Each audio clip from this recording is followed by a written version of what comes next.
Well, here we are in the lab again. And so this video is going to be, we're going to get the oscillator on the board, and we have to get the microcontroller alive, get it running. And we'll get to do that. We have to write a little bit of code, and we have to put a few parts on the board.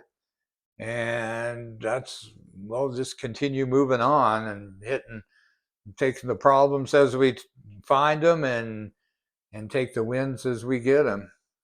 And so let's get to it. And we're going to solder on the oscillator for our microcontroller. So let me wipe our tip. Always got to keep your tip nice and clean. Oh yeah. Okay. So what I found is that the hardest pad to solder on these things is the ground. So if you want to do that first, that's probably the best thing to do. So we get a little bit of solder on this pad to begin with. It's the way I like to do it. And now, you probably want to get a little flux on there. All right. Let's get our part out. We are using a 24 megahertz oscillator. I used to use 20s, but when I switched to the MZ microcontroller on mainbrain, then it requires a 24. You can't use the 20. So I just want to make everything universal. So as long as we can get our microcontroller to run on 24 megahertz, we're good. All right. So let's pull one out of the little thing here. There we go. All right. So like always, we have to flip it over. These are a little bigger, so now they're calling this pad. Let's see. If we grab it and we look on the back, let's just tip it over. See, this with the little notch is pin 1. So that's this guy right here.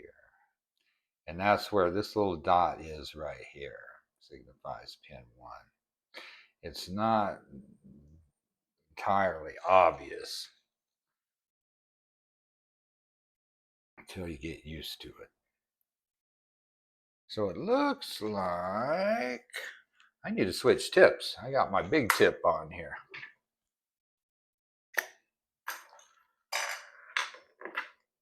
Guess I should have been ready, huh?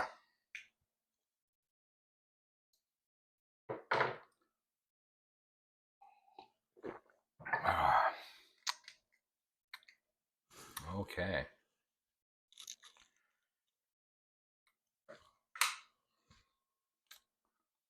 Try it again.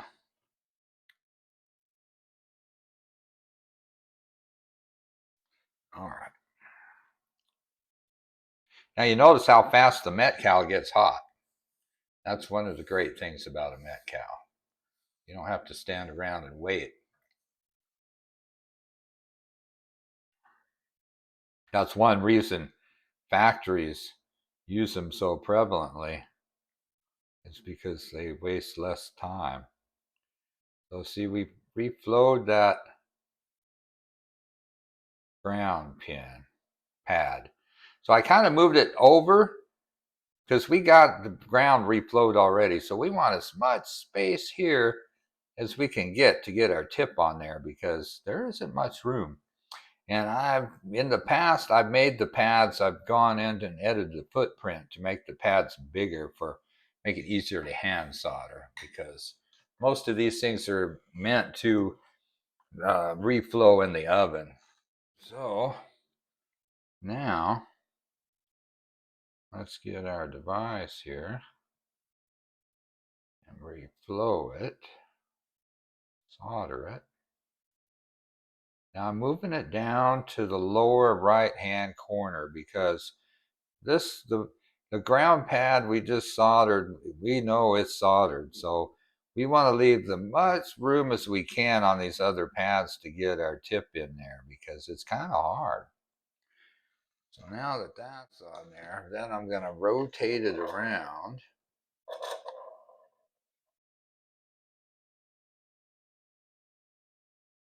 Like that.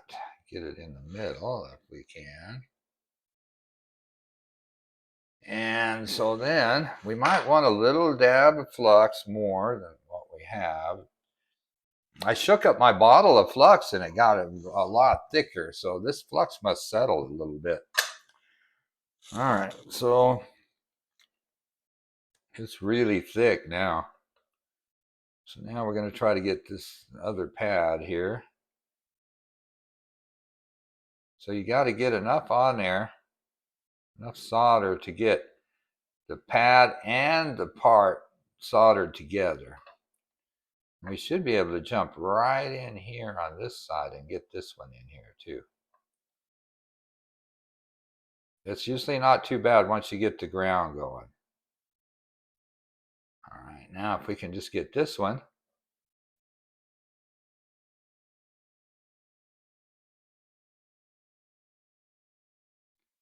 It looks like we got it. Let's get it a little bit hotter to get it to flow in there good. All right, we might have it. It looks pretty good. We got a lot of solder available. Not 100% sure we got it. It kind of looks like it.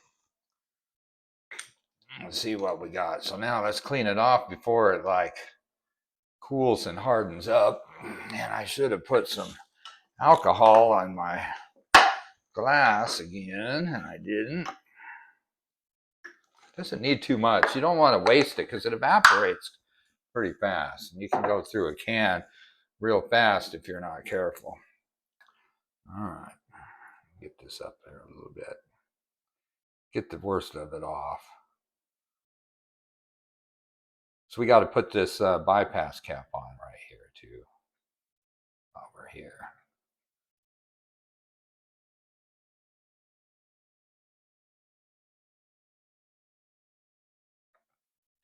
Okay. There's that. And if I get my glasses on, pull out, let's put this back in the thing. We won't need another one of them, hopefully, on this project anyway. And then this is a 0.1 bypass cap, 50 volts. It doesn't have to be 50 volts, but I bought a few of them, so we'll just use these. There's not too much really difference in price. There's nothing wrong with using 50 volt caps. We're going to have to clip some of this off. This is getting way too long. All right. That should make it a little easier.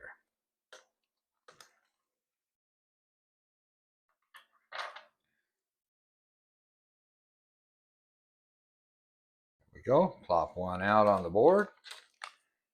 Put that back in so we don't lose it. And they aren't easy to lose.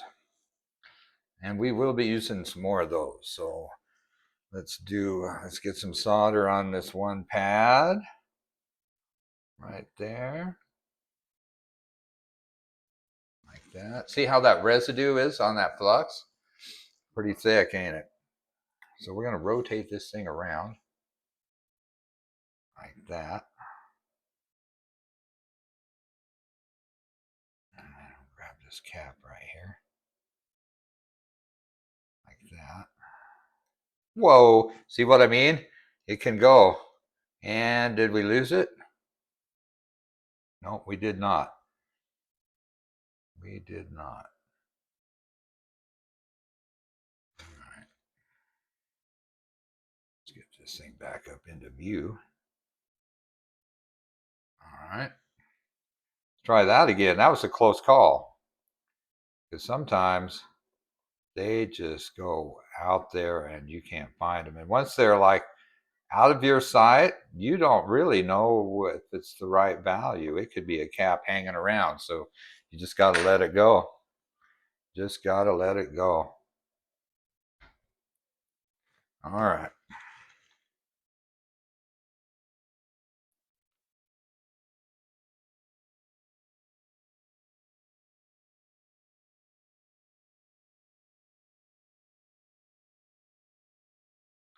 Not perfectly straight, but it'll work. There's a trick here. I don't think I've showed you that, but if you get your soldering iron and you reflow both pins at both ends at the same time, you can straighten it up like that. The solder has a lot of surface tension that it can exert against the part, make it stick. Sometimes you can make that work to your advantage. Sometimes it works against you, but you can utilize that to straighten up the small chip caps and resistors.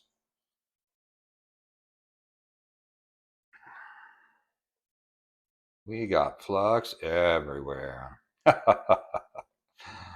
Yeah. Yeah, since I shook that up and stirred that flux up, man, it is really thick. I wonder if I should thin it down.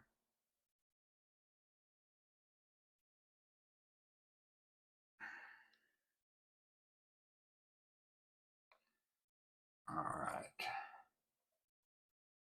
And hopefully that'll keep us looking fairly good for the video.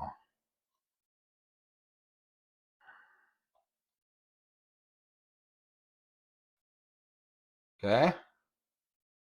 Hopefully that's all soldered. I don't want to have to come back and touch it up.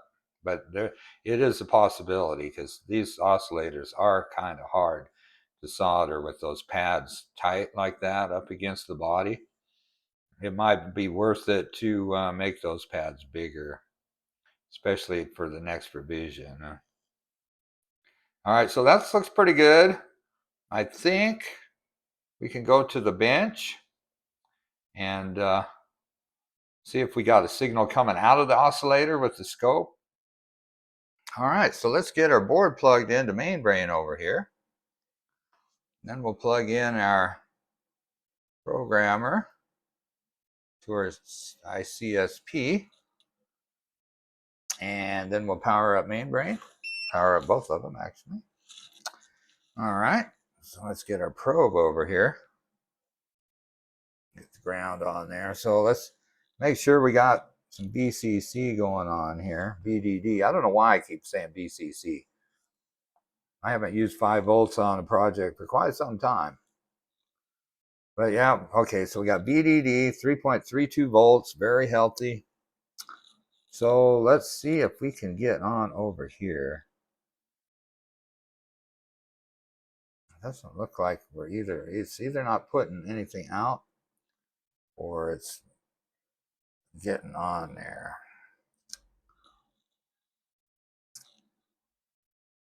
So that's pin 34.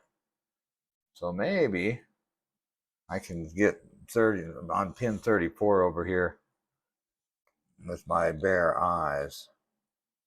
So that's pin 40, 39, 38, 37, 36, 35. It's high. And 34. There we go. Now we got a clock. All right. That's pretty good. Then we'll do a measure here. Frequency. And we're at 24 megahertz. So now that we got an oscillator signal and we know our oscillator is working, the other thing that the microcontroller needs is a valid reset. So right now, the reset is just, even after we program it, the reset is just sitting there low, holding it into a non-working position. So we're going to put the reset supervisor on here so that it can pull that reset pin high and then we can get some output on the chip, hopefully on the microcontroller, and we'll be rolling. So let's get that guy on here. And it's an SOT23 package. So just like I always do, I take a pad and I put a little dab of solder on there. And I'm going to put a little dab on this bypass cap deal here too, pad. Just get them all at one time. All right, so I already got the part on the board here, so I just grab it with my tweezers and center it good. About like that. I'm happy with that. Little dab of flux. And we'll finish soldering them other 2 pins. I gotta clean my tip. Always keep your tip clean.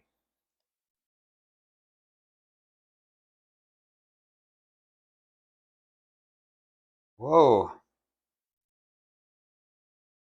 See, I violated my own rule. I'm not supposed to hit the same spot. I was looking at my tip and I wasn't paying attention to what I was doing.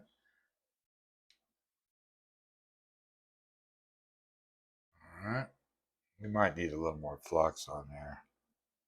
See how these pins hit right here. Way too much solder, but it's okay. All right. And we're going to get one of our 50-volt caps here. 0.1 microfarad, 50-volt bypass capacitor. And we got to turn this guy over, I believe. Don't we or no? No, we should be good.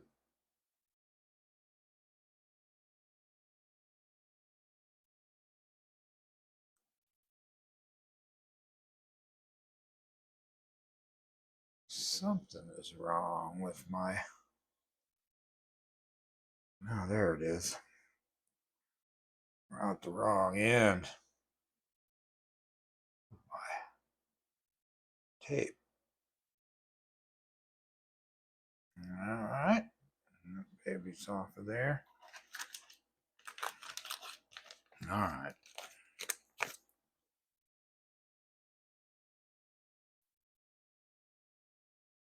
Spin it back around.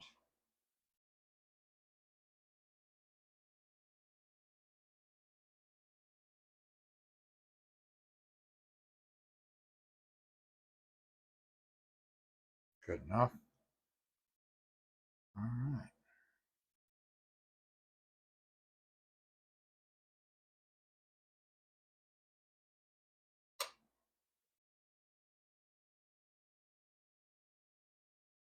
Yeah, I was thinking earlier, I think it's what I'm going to do on the next board that I assemble, and all the subsequent boards I assemble after this. I want to take and put, when I solder the I/O connector on in the oven, I'm going to solder on the oscillator, or oscillators, depending, because Mainbrain has 2 oscillators. Yeah, that thing got a little too hot, didn't it?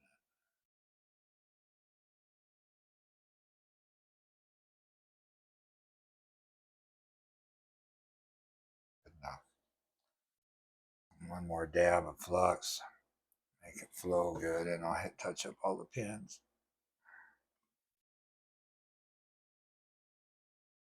All right, those are holding way too much solder, but it looks kind of crappy, but it's fine. It's fine. We can always solder. We can put a whole bunch of parts in through the oven if we want, I guess. Once we know our design is good, we can just assemble all the parts as fast as we can. So it might be good to actually start putting more parts through the oven, because hand soldering takes a while. I can do a board a day, like a mainbrain board. I can, but I still check in between. I haven't just assembled the whole board, just one long assembly and then turn it on. Might be too boring to solder that much. I don't know. We'll see. All right, there it is. So we got a reset supervisor now. I'm going to go back to the bench and see what's going on. Okay, so got the reset supervisor soldered on with its bypass cap. But I forgot that we have to have this jumper here for the reset to connect the reset pin here and the reset supervisor to the microcontroller over here. So I put this on real fast. And then there's something we're going to have to look into.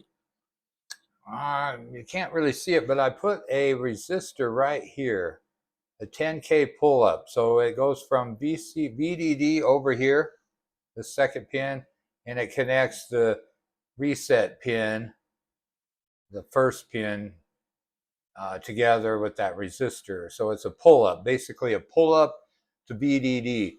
And we shouldn't have to do that because according to the data sheet, the reset supervisor is supposed to have its own 5K pull-up built in. But the same thing happened on mainbrain. I had to put a resistor to pull up the line to begin with, and I don't know why that is. We're going to have to do some research on that. But anyway, so we got our reset line finally high. So now, since we're here, we should test the reset supervisor to make sure it's going to work. Because the reset supervisor should hold the reset line low until there's enough time for VDD to stabilize. So we're going to throw 2 probes on here, set up our scope to measure it, and we're going to see what kind of delay, if any, that we have on our reset pin. So let's get a probe. We're going to put 1 probe on VCC or VDD. See, there I go again. 1 probe on VDD. And then we're going to take another probe, wherever I put it. And we're going to put that guy on the reset signal right here. Okay. And then we're going to set up our scope. And we got to turn on another channel. I got it on channel 3, channels 1 and 3. And I want to change channel 1 to 2 volts.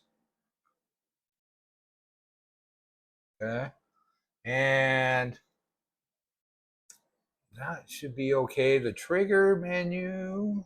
So it's going to be a normal trigger instead of auto. The source trigger is going to be channel 3.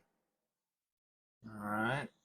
And that should do it. So we're going to force the signal. So it's turned off, so everything's low. So then trigger set to the rising edge right here on channel 3.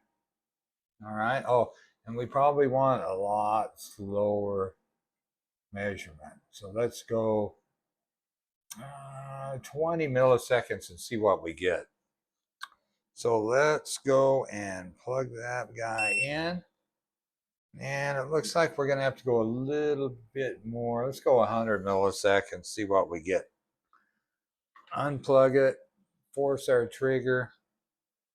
Where's our trigger? Oh, I probably hit the wrong trigger. All right, and then plug it back in.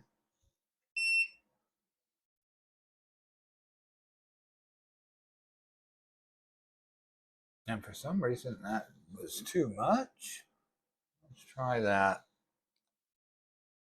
Let's see. So the trigger actually should be VDD. So we got to change our trigger. Trigger has to be channel 1. Now let's plug that guy in there. There we go. So you can see we have a delay. So channel 1 is VDD. And channel 3 is the reset.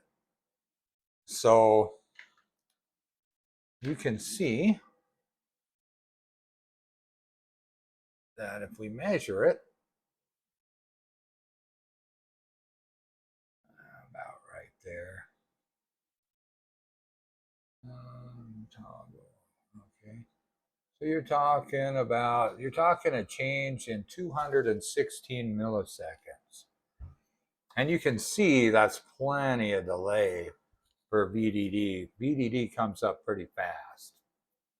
So we're looking really good there. That's good. So our reset supervisor and our reset signal we shouldn't have to worry about that anymore. We got that qualified.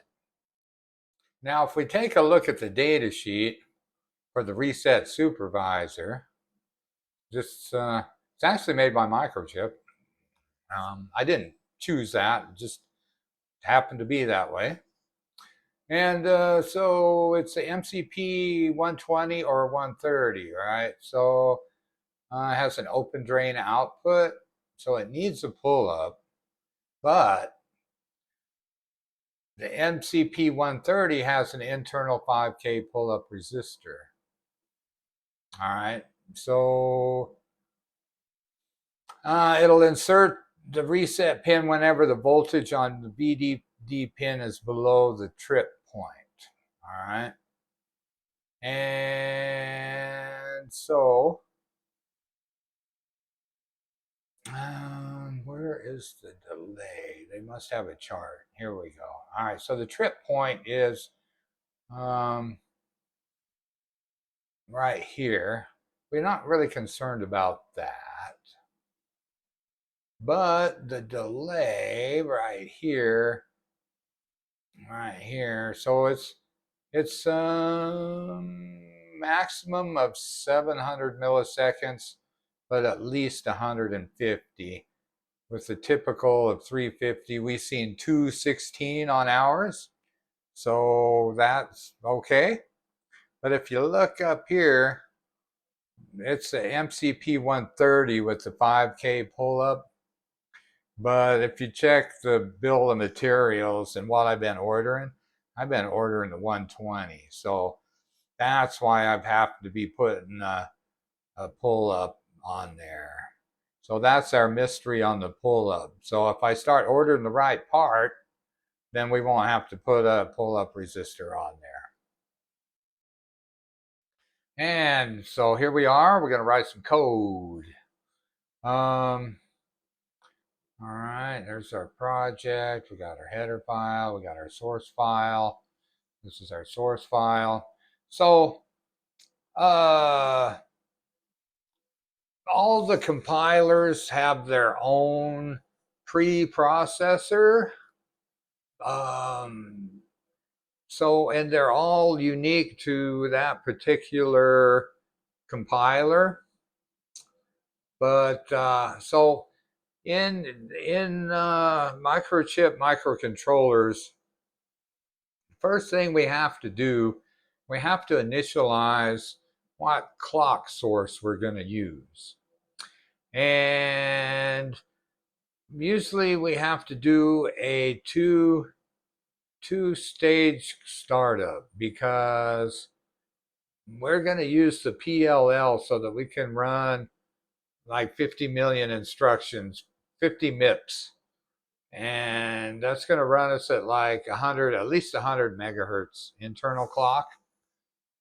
And so we're going to have to start with the internal oscillator, and then when we boot up, it's going to switch to our 24 megahertz external oscillator that we just soldered on. So We use preprocessor directive to do that. And so it's called the pragma directive. And so I'm a copier and a paster. So I have some code I can copy here that we know works. That's always good to have some code on hand that you know that works. So we're going to open a file. And this is the main program for my motion board. It uses the same microcontroller. So this is the pragma, the preprocessor directive that we're looking at for the oscillator, right? So this is all we need right here. So we're going to copy that. And we might as well copy this include here too, because that is microchip specific include file. So that's for some other stuff down the road, but we'll copy it since we're here. And so that goes before your main function. So so that's what we need here. So we can figure this out, what it is and how to change it and what to put in here as values by coming up here to production and set configuration bits, because that's what this preprocessor directives are doing, is setting some configuration bits in the microcontroller so that we have a known state when we start up. And there's a few here, a few variables, a few configuration bits, but we're only concerned about the clock right now. So that's from here down to here. All right. So we need the we're going to start the oscillator source with the FRC. And that, if you look in the data sheet under oscillators, it shows that they have several oscillators. And the primary oscillator is what we're going to be using. But we're going to start out on this FRC at 8 megahertz internally. And then we're going to switch to our primary oscillator using a PLL to boost the frequency up to a good clip, so we have a good fast processor running. And so we'll go back here. So you can do this over here. So it has those selections that you can use. And that's what we're going to do. Start with the FRC. Now the two-speed oscillators start up enable. It defaults as off. So you can start up the device with the FRC and then switch to a user-selected oscillator source. And that's what we're going to do. All right. So then the primary oscillator is EC, which is external. And this I/O function puts the oscillator 2 is the output of the oscillator, and frequency depending on which oscillator is running. So we're going to turn that off. Off means that you're going to use it as an external oscillator output and not a regular I/O pin. Clock switching modes, we're going to have a clock switch enable. And that's clock switching is enabled, but the failsafe clock monitor is disabled for right now. That's all we need. And so PLL lock status control, we'll leave that on. And we don't need to worry about the XT because we're using EC mode. So that's all we need. So then This is the only one that we actually brought off of default, but we will generate the source code right here. And this generates for the whole set. So all we're going to do is just do the oscillator part right here. So we can just copy that if we want. We can do it that way. Or we can copy it like from some known core code that we have already. So we don't need that. So we have this up here, the FRC, 2-speed startup, EC mode. This is going to be off for us. And this clock switching mode is enabled. Clock fail is disabled. And the lock status control is on. And this is for the watchdog timer. We just want to be able to turn that on in software if we want, but it will be off for right now. So that's our preprocessor directives. I want to get a node in here. I noticed that's missing, so let's do this.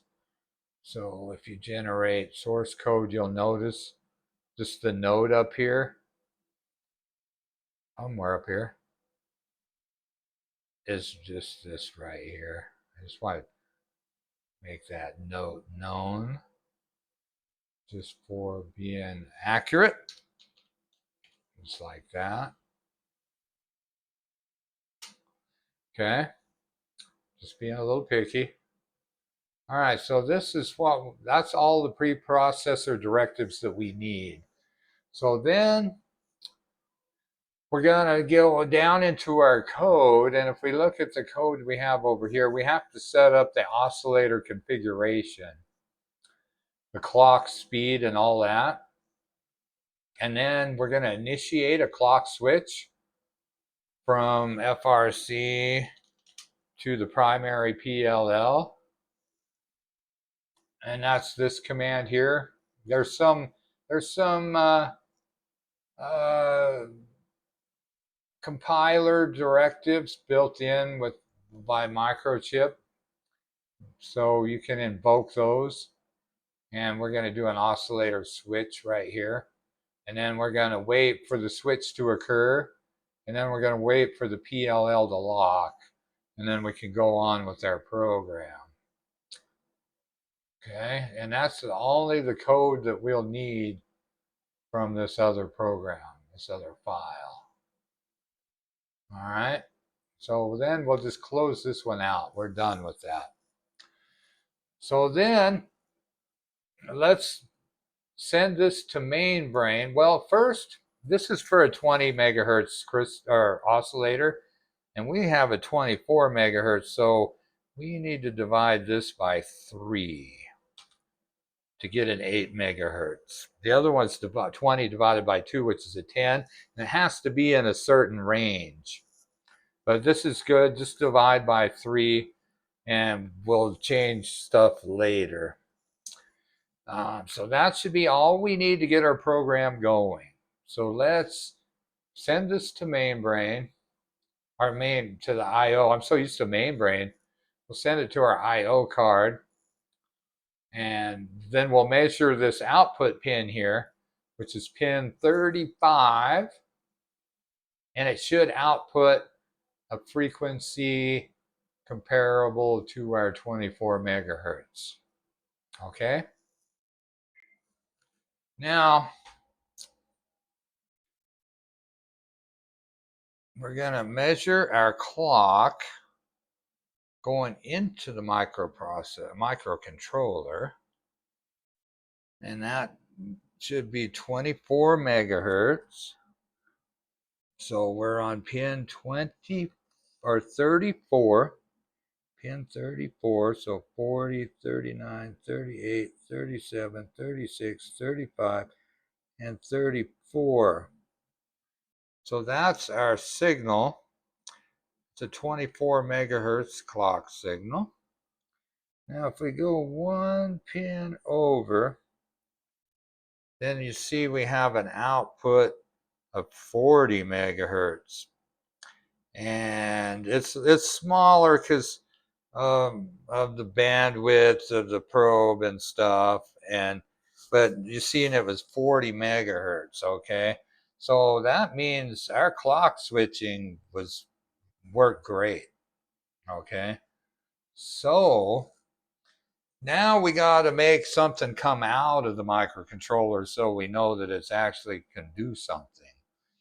So let's pick an I/O pin that's the easiest to set up, the hardest to mess up, and the easiest to get to on our board.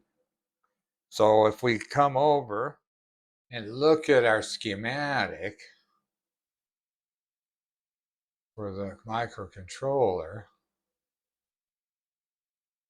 we have RE4 here. See, it doesn't have any other function than an I/O. So that's pretty easy. We don't have to worry about any analog setup or any other peripheral to worry about configuring to get this pin to work. So all we have to do is configure the I/O port pin, RE4, and it should work for us. So should and will is a different thing. So let's see where this thing goes, see if we can get to it somewhere with our probe. Oh yeah, it goes to our I/O connector. All right, so that's an input to the SRAM, but the SRAM is disabled anyway by default, so it doesn't matter if we toggle this thing around. So let's do RE4. That's pretty easy. All right, so if we come back over here to our code, so in order to enable a port pin to work, you have to configure it as an input or an output. Okay, so to do that, it's called a TRIZ register, probably short for tri-state, and the port is E, RE4, that's port E. And then if you want to toggle just one bit, you can just do bits. That's a built-in microchip thing for the compiler, probably in one of their header files. And then bits, and it'll pop up a list of the bits available for that port. And so we're on 4 and it equals. So now if you want it to be an output, it's 0 and an input is 1. So if we want to send data out so we can see what's going on, see if we have life in there. So we'll make it a 0. And then you have to put a value on the port. Well, I guess you don't have to put a port value on the port pin, but we will. So it's port E, and we're just going to do a bit. So we're going to do bits dot, and it'll come up with a list. We're doing RE4, so we're going to put it at 1. And that's a high level. All right, so we got that. So then in our program loop, it's continually looping. So if we toggle that port RE4 bit, then it's going to create a clock, and we can measure the frequency of how fast the processor's running, and we'll know that the processor is running. So let's do this. Copy this. I'm a copier. And paste it. And instead of equaling 1, we're going to equal not RE4. So that means when this is 1, it switches to a 0. When it's a 0, it switches to a 1. And it's going to go around and around in a circle and switching back and forth and make a clock pulse. And then we can measure that, and it indicates, I call this the heartbeat. I like to have that in my program somewhere. And I call that the heartbeat. That way, if something doesn't work, you can't get a signal or something, you can check to see if the processor is actually running properly and at what speed. And it comes in handy. All right, so let's send that to the I/O board. All right, and we got ourselves a little warning on the compiler. It's just a data model thing. We'll get into that later, but it's not going to cause any problems. Okay, so I usually close this out. Now let's go over to the bench. Okay, so now if we go to RE4, which is pin 8 of our connector, so 1, 2, 3, 4, 5, 6, 7, 8. So we have ourselves a clock. Oh, my probe slipped off here. 1, 2, 3, 4, 5, 6, 7, 8. Kind of hard to hold that thing on there. All right, so there's 1 megahertz. We are toggling that bad boy at 1 megahertz, and that is really good. Okay, so we did good. We're moving along real well.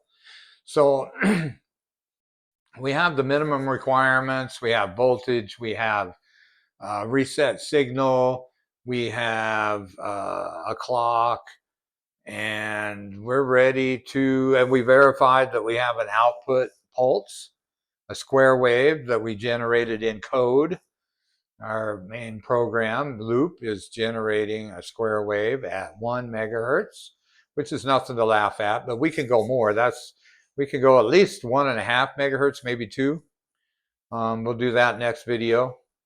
So now it's time to move further into the front end and start figuring out how to make it exchange information with MainBrain with multiple boards in mind. So probably down the line, once we get some kind of framework developed for that, and down the line, we're gonna put 2 I/O boards in hooked together and connected to MainBrain, and then we'll see if MainBrain can address one at a time and exchange information back and forth between specific ones. And that's the goal. That is really the goal.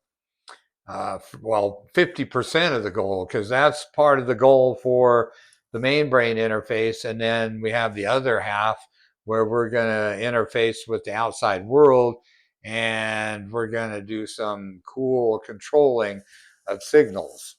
But that's still a ways away yet. But next time we'll probably put on our LEDs so that we can get some status, and that gives a place to send signals to, and you can probe easy and stuff too, because we got to get RE4. We can't use that as the heartbeat for for our regular usage. We used it to prove our point that the microprocessor is alive, and so we're going to change that, and we'll probably divert it to one of the LEDs so that we can see it light up, and then we can measure it with the scope. And so that's where we're at. So I'll see you in the next video.